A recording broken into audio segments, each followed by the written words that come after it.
Hi, kids. Welcome to Story Time with Mr. Farron.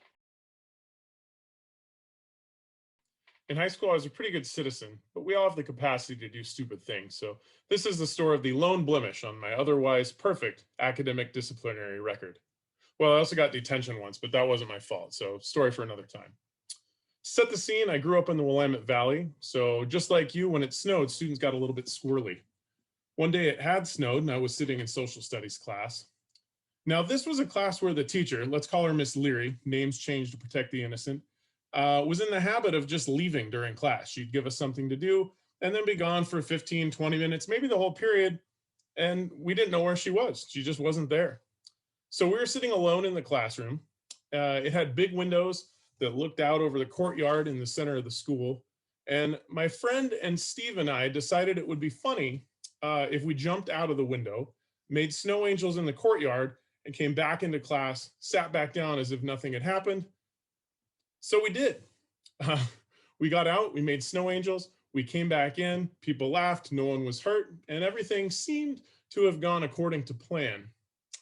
About a minute or so later, the door flies open, and a counselor who happened to have an office with a window at the end of the courtyard with nothing better to do than look through said window bursts in, frantically looks around, and says, "Where's Miss Leary?" To which the class dully responded, "We don't know, but she's not here." So he processes that, looks around some more, and then says, "Who made the snow angels?" Silence. To our classmates' credit, nobody snitched. But in our haste to get back into the window, Steve and I neglected to brush the snow off each other's backs. So we quickly realized we were the only students in the class who had partially melted snow on our clothes and around our desks. So we knew the gig was up, and we decided to do the honorable thing and confess. So, with the culprits identified, he walked us down to the hall to the principal's office. At some point, Miss Leary arrived back on the scene completely confused because she'd missed all the excitement. Once in the assistant principal's office, he proceeded to tell me, "We're going to need to call one of your parents." I said, "All right." It didn't appear that I had much choice at that point. He got my dad on speakerphone, who was not used to receiving calls from the school, and said, "I have your son Clark here in my office. He was caught making snow angels during class." After having the details explained to him, my dad, who was obviously trying not to laugh, asked, "Clark, do you have anything to say for yourself?" And I said, "Nope, that pretty much covered it." He then proceeded to very matter of factly let the associate principal know that he trusted his judgment and was sure the school would find an appropriate punishment for students who made snow angels. That turned out to be in-school suspension the next day, which was held, I kid you not, in a storage closet with no windows to climb out of, but the snow had all melted anyway, so there was little chance of reoffending. So that is the story of the lone blemish on Mr. Farron's otherwise perfect academic disciplinary record. Hello, Sherwood High School. Thought you'd like to hear about my foray into sports in high school. Um, when I was a freshman, I heard on the announcements that we were starting a swim team at my high school. We were a new high school, only a few years old, and they were slowly introducing sports. I was on the Parks and Rec team over the summer, so I kind of knew what I was doing, and I thought I'd inquire.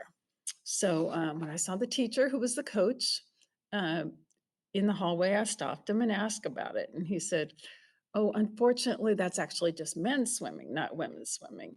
And maybe in a few years we'll add a women's team." But he said, "Hey, some of the girlfriends and other girls are going to be helpers and pick up the wet towels for the boys and stuff like that." And since it was a new team, that group of girls didn't even have a name yet, so I could help pick the new group, the name for the new group. So now you see, this is back in the day when the girls had cute little groups that supported men's sports. Like for wrestling, there was the mat mates, and for basketball, there was basket stats, where each girl was assigned one guy, hopefully your boyfriend, and you kept counted all his baskets or rebounds, stuff like that. Well, this sounded great to me. I already knew some of the boys from summer swimming, and hanging out with guys in Speedos sounded pretty good. So, well, when I got home, my mom asked about swim team. I told her what the coaches said, that apparently they meant just guys, not girls, too. And she was not as enthusiastic as I was. Well, she said, "You will not pick up wet towels that the guys toss." She said, um, "That just doesn't seem right. You are not going to do that." And I did what I always do when I didn't want to have a long discussion with my parents. I just agreed with her and said, "Yeah, you're right." She said, "You ask that coach, when the girls' team is starting." I said, "Okay, okay, I will." Of course, I never did any of that, and I was going to go anyway. Just didn't tell her. So day came for swim practice to start. I rode my bike to the high school in the district that had a pool, because it wasn't ours, and was ready to be a swim sweetie or whatever sexist name we were going to come up with. Now, before you think I'm older than I am, Title IX had passed, but in our community, we hadn't figured out if that actually applied to us, or if it did, how we were going to implement it. So there were not a lot of girls' sports. And so I was there to pick up wet towels and be part of the group. And I walked in, and a coach comes up to me and asked what I was doing there. I could tell something was wrong. Apparently, my mom, who was a little more outspoken than some of the other moms, um, yeah, who embarrassed me a few times in my life, had called the school and raised a fuss about not having a girls' swim team, and said her daughter would not be picking up wet towels when the boys dropped them. I turned 3 shades of red and left and cried the whole ride home. I couldn't even cry to my mom because I wasn't supposed to be there anyway, right? I lied to her and said I wasn't going to be on the girls' help team. So the whole time I was there, my school never did start a girls' swim team. And that was the beginning and end of my high school swimming career. All right, so my story, embarrassing time in high school. My freshman year of high school, we were in the big district track meet. The entire conference is there, and it's at my home track. So I have friends, family, and I'm in the 110-meter hurdle race, and I get second place, and I'm super pumped. And at the finish line, they had 2 cheerleaders that were holding a string to kind of cross the chest of the first person who finishes. And one of them got a little bit lazy, and she tied it to the pole that has the lap bell for the distance races on it. And so as a second place finisher, the string wasn't at my chest, it was down a little lower.